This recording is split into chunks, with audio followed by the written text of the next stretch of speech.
Mr. Deputy Speaker.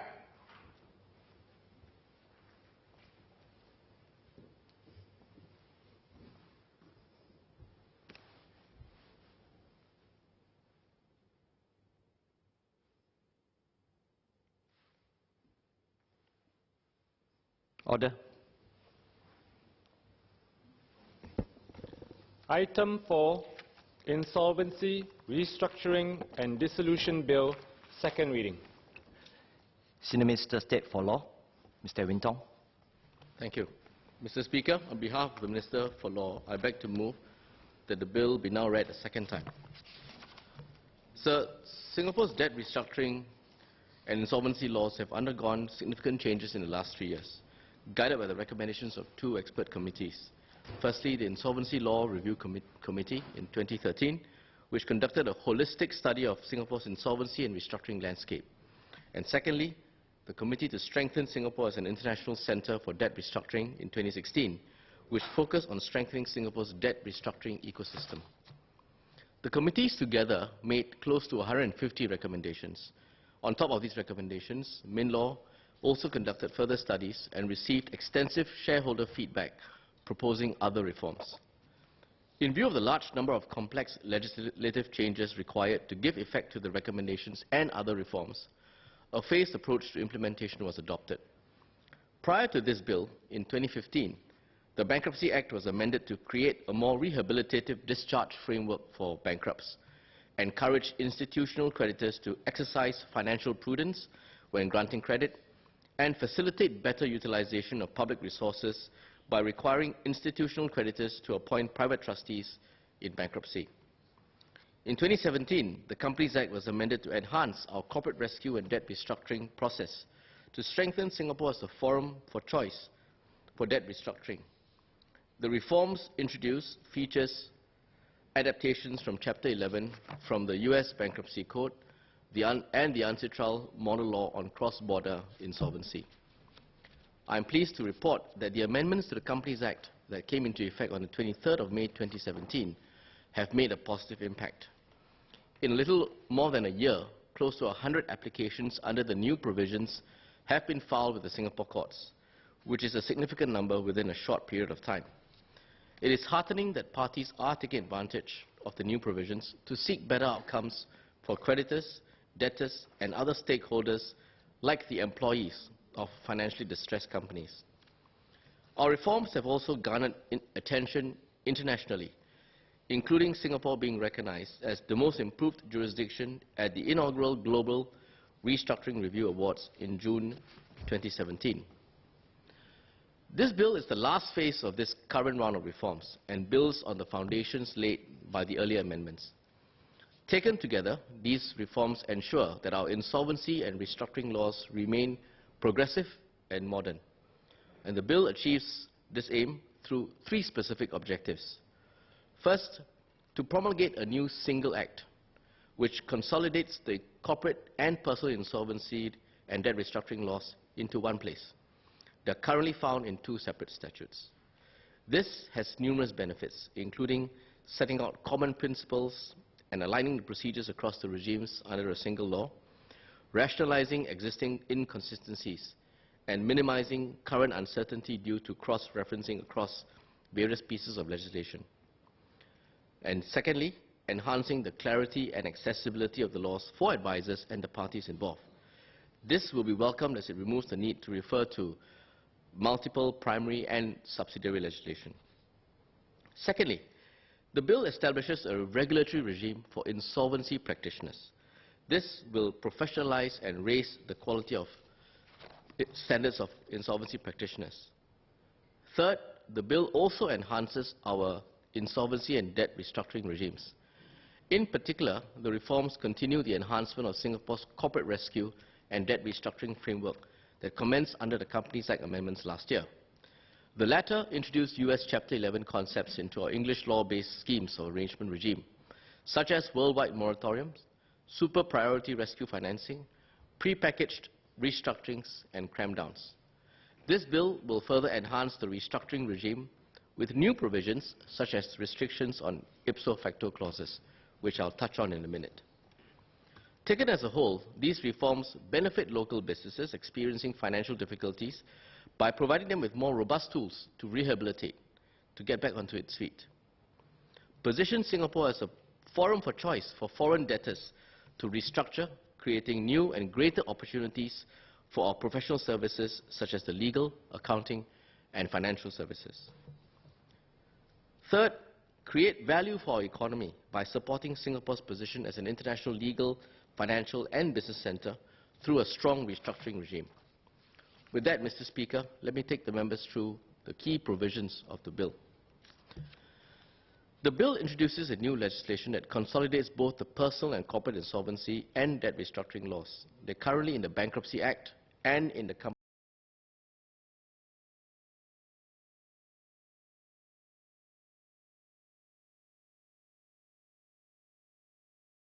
Second, the provisions in the Companies Act relating to corporate insolvency and restructuring will be repealed. Finally, necessary consequential and related amendments will be made to about 70 other Acts of Parliament. The repeals, however, will not affect existing cases and pending applications that are now before the courts under the current Bankruptcy Act and Companies Act, as long as they are before the date of commencement of the bill. The relevant provisions of the Bankruptcy Act and Companies Act will continue to apply to those cases and applications. I'll go over some of the key provisions relating to personal bankruptcy. Clauses 273 to 437 relate to personal bankruptcy. These provisions have been ported over from the existing provisions in the Bankruptcy Act and remain largely unchanged. Given the significant amendments that were made in 2015, the present amendments are less substantial.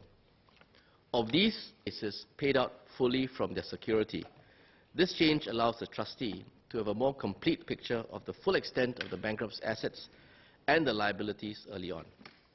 This facilitates greater certainty and transparency in projected returns to relevant stakeholders and also facilitates a more efficient administration of the bankruptcy.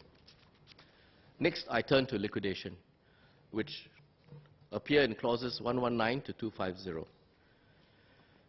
These provisions have also been ported over from the Companies Act with various amendments. The key changes include the reforms made to the appointment of the official receiver as liquidator, the introduction of a new yearly early dissolution procedure, and also a new wrongful trading provision. Let me deal with these.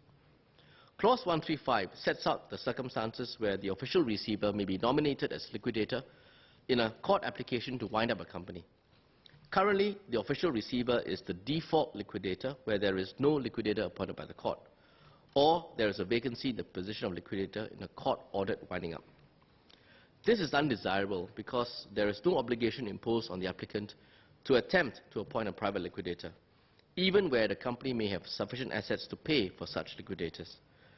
This amendment thus refocuses the official receiver's role on overseeing the conduct of liquidation and cases. Under clause 1353 of the bill, the official receiver may only be nominated to act as liquidator if the applicant for a winding up has taken reasonable steps but is unable to obtain the consent of a licensed insolvency practitioner to be appointed as liquidator, and the official receiver then consents to such nomination. Second, clauses 209 to 211 introduce a new procedure for the early dissolution of a company in liquidation. In the present regime, there is no summary procedure that caters to cases where companies may have insufficient assets to pay for the administration of their own winding up. The impetus for this new procedure is to streamline the use of public resources and funds in administering cases where there are insufficient assets to fund even the administration of the liquidation. There are a sizable number of such cases, and to give members a sense of the scale, as of 31st July 2018, there were more than 100 companies undergoing winding up by the official receiver with the estimated realizable assets of less than 1,000 in each case. Without the new provision, a significant number of man-hours and public resources would need to be expended to liquidate such companies with little or even no return to creditors. The early dissolution procedure may be utilized by the official receiver and by private liquidators who have obtained the prior consent of the official receiver.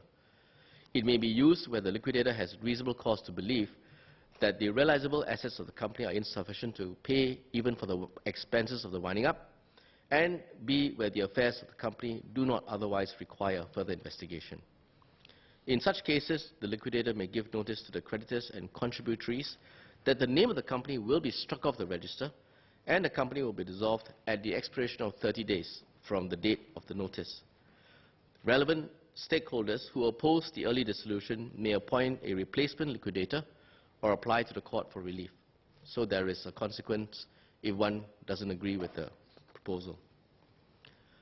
Third, Clause 239 introduces a new wrongful trading provision that replaces the old insolvent trading regime in sections 339 and 340, in particular 3393 and 3402 of the Companies Act. The current regime is unsatisfactory as criminal liability must first be found as a prerequisite before the making of an application to impose civil liability against the officer of the company, and has not, as far as we are aware, been used on any reported case in Singapore. Under Clause 239, therefore, a company trades wrongfully if the company incurs debts or liabilities without reasonable prospect of meeting them in full when the company is insolvent, or becomes insolvent as a result of the incurrence of such debt or liability. The new Clause 239 empowers the court to declare that any person who was a knowing party to the company trading wrongfully shall be personally liable and responsible for those debts or liabilities of the company. Clause 239(10) further provides that a company or any person party to or interested in becoming a party to the carrying on of business with the company may apply to court for a declaration that a particular course of conduct, transaction, or series of transactions would not constitute wrongful trading. I now turn to deal with the licensing and regulatory regime. Clauses 47 to 60 establishes a new licensing and regulatory regime applicable to all persons acting as insolvency practitioners, as defined in Clause 47. Currently, such practitioners are regulated, if at all, under the professional regimes to which they belong. For example, accountants are regulated under the ACRA authority. However, there is no specific regime applicable only to and for insolvency practitioners.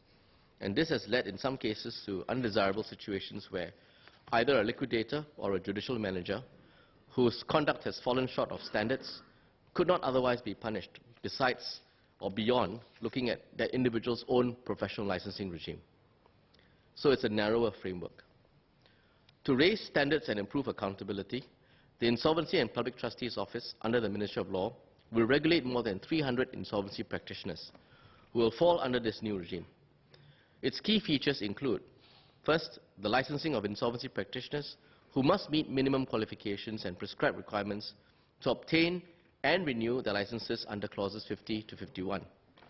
In particular, Clause 50 provides that a qualified person means any person who is an advocate or solicitor, a public accountant, a chartered accountant, or possess such other qualifications as the minister may prescribe.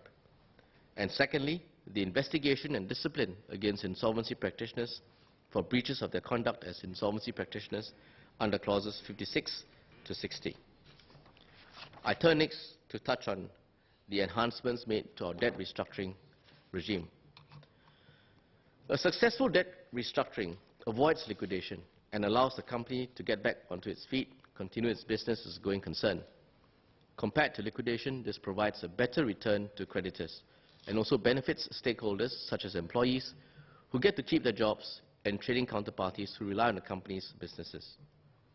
When the Companies Act was amended last year to strengthen Singapore's debt restructuring regime, it was noted during the second reading that, and I quote, "The need for debt restructuring is on the rise globally," unquote, referring to high-profile cases such as Hanjin Shipping and the Singapore-listed businesses like Swiber and Ezra.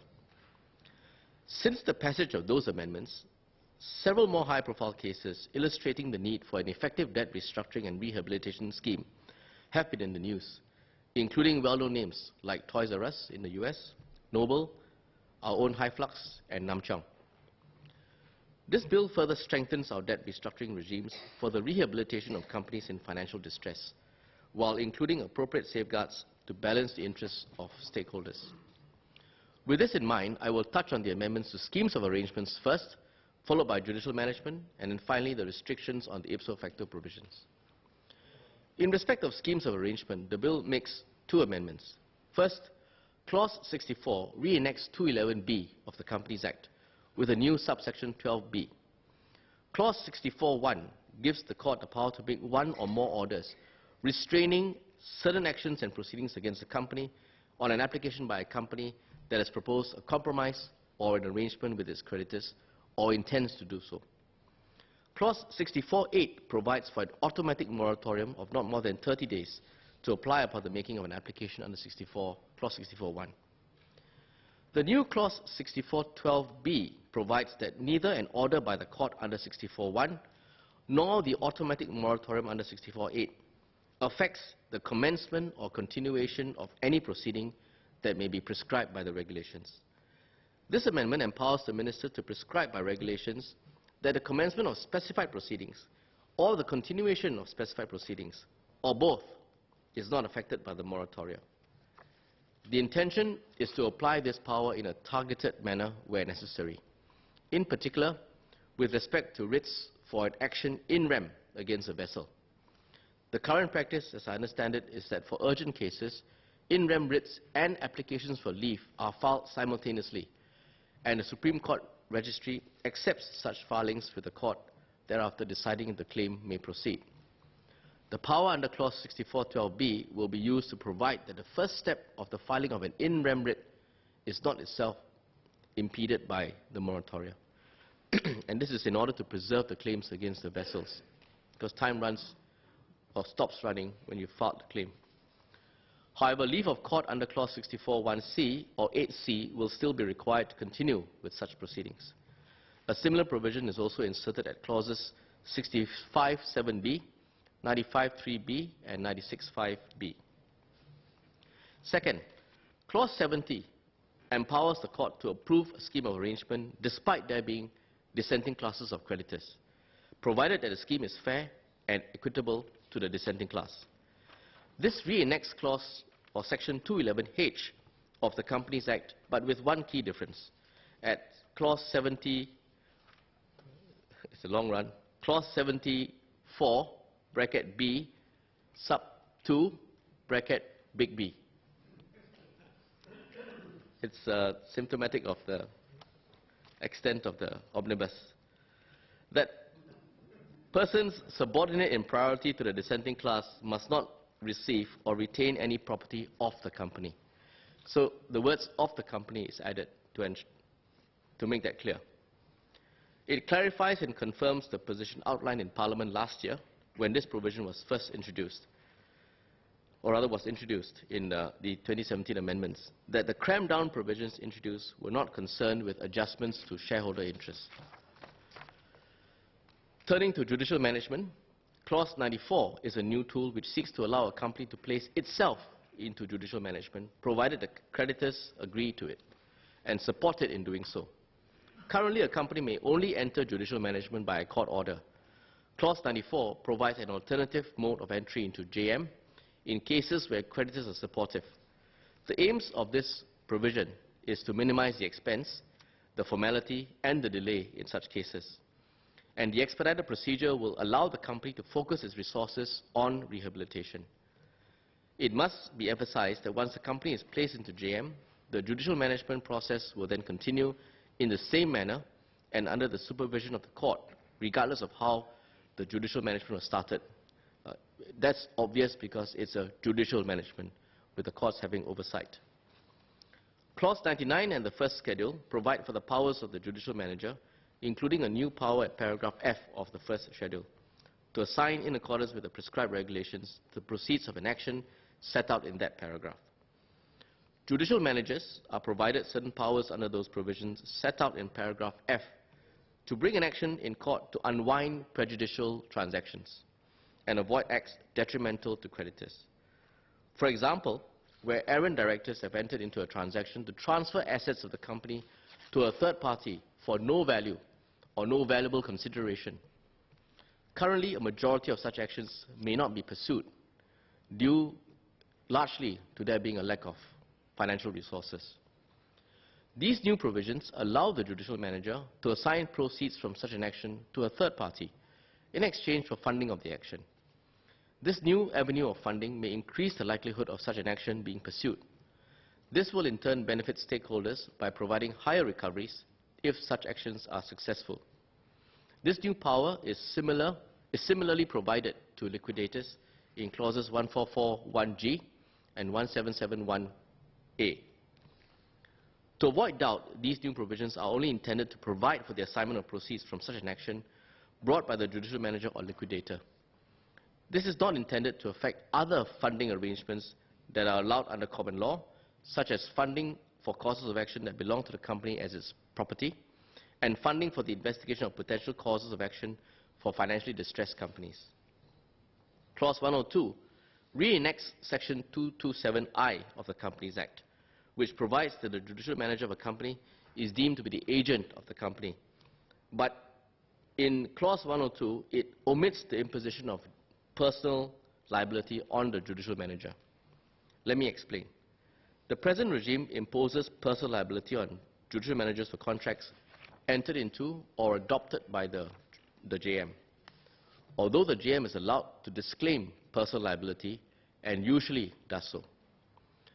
The availability of such a disclaimer of personal liability ensures that the JM is not otherwise discouraged from entering into or adopting contracts that would be beneficial to the company. However, the net effect of this practice is that it renders the imposition of personal liability quite academic in the first place. And so therefore, at Clause 102 of this bill, the provision imposing personal liability on JMs has not been reenacted. I turn now to Clause 440, which introduces a new restriction on the operation of certain types of ipso facto clauses. Ipso facto, or in English, without more clauses in contracts, allow one party to terminate or modify a contract upon a specified event occurring to the other party. In the restructuring and insolvency context, such clauses typically allow one party to terminate a contract upon the occurrence of a specified insolvency-related event affecting the other party, such as typically an application for a judicial management order or an application for a scheme under the Companies Act. Currently, there is no restriction on the operation of ipso facto clauses. If a company's business relies on key contracts and such contracts contain ipso facto clauses, that company will have difficulty commencing or entering into a debt restructuring process because of the risk that counterparties would simply by that reason alone be able to terminate those key contracts. This new provision, therefore, facilitates the attempts of such a company to restructure by protecting its valuable commercial contracts from being terminated by reason only that the company has embarked on restructuring efforts under certain specified circumstances. The concept of restricting the application of ipso facto clauses is also found in the laws of jurisdictions such as the US, Canada, and Australia. The language in Clause 440 in particular takes reference from Section 34 of the Canadian Companies Creditors Arrangement Act. Clause 4401 provides that no party may, by reason only that any restructuring proceedings is defined in Clause 4406 are commenced, or that a company is insolvent, and thereafter A, terminate or amend or claim an accelerated payment or forfeiture of the term under any agreement with the company, or B, terminate or modify any right or obligation under any agreement with the company. This restriction, if applicable, operates to the commencement of those restructuring proceedings, that means from the commencement of the JM proceedings or the restructuring by schemes, until the conclusion. At this juncture, it is necessary to make clear that Clause 440 only limits a certain specific subset of ipso facto clauses, those that are just outlined above. In other words, by reason only of the restructuring efforts of the company. It does not affect ipso facto clauses that are triggered on any other contractually provided grounds. So let me illustrate. In a case of a developer and a main contractor entering into a contract for the construction of a building, where the contract contains ipso facto clauses that may be triggered either on the commencement of restructuring proceedings or the failure to meet construction milestones, which is not untypical in such a contract. If the main contractor is in financial distress and files an application to court to place the company into judicial management, the developer will be restricted by Clause 440 from relying on the ipso facto clause because it is triggered by the filing of the application for a JM order, which is one of the specified restructuring proceedings in Clause 4406. If, however, in addition to the filing of the restructuring proceedings, the main contractor also fails to meet construction milestones and timelines, which are built into the contract, the developer may use the ipso facto clause in that situation to terminate the contract or for a variety of other reliefs as specified in the contract. So it's only by reason of the restructuring efforts set out in 440 alone that these ipso facto clauses are restricted. To balance the interests of the counterparty and other stakeholders, safeguards have also been included in clauses 4404 and 4405. First, certain types of contracts are exempted from this provision. These exemptions recognize that restricting the applications of ipso facto clauses in certain categories of transactions or contracts would have a disproportionately adverse impact on markets while balancing the efficacy of the restriction. These include prescribed eligible financial contracts and prescribed contracts that affect the national interests or economic interests of Singapore. Second, a counterparty may apply to court nonetheless for relief on the basis of significant financial hardship. This provides an additional safeguard for relief in certain specific individual cases. Finally, sir, in conclusion, this bill ensures that our debt restructuring and insolvency laws remain modern and progressive. In particular, it strengthens our corporate debt restructuring regimes to better support companies, creditors, and other stakeholders who seek to rehabilitate local and foreign companies here, balancing the commercial interests of all concerned. This bill would not have been possible without the extensive consultation over the years with the industry bodies, with leading industry practitioners, academics, and other stakeholders in the insolvency regime, such as the courts. We received many helpful suggestions. These have been carefully considered in detail and incorporated into the bill where appropriate, and this makes the bill far more robust. This bill is part of a wider concerted effort to enhance Singapore's debt restructuring ecosystem. For example, just last week, the Supreme Court of Singapore concluded 2 memoranda of understanding with the US Bankruptcy Court for the District of Delaware and the US Bankruptcy Court for the Southern District of New York. This follows from the MOU with the Seoul Bankruptcy Court in May earlier this year. These MOUs with key commercial and insolvency jurisdictions bode well for the future and will facilitate efficient cross-border restructurings and insolvency proceedings between the courts. With this bill and our collective efforts, we will create a world-class restructuring and insolvency ecosystem in Singapore. Mr. Speaker, I beg to move.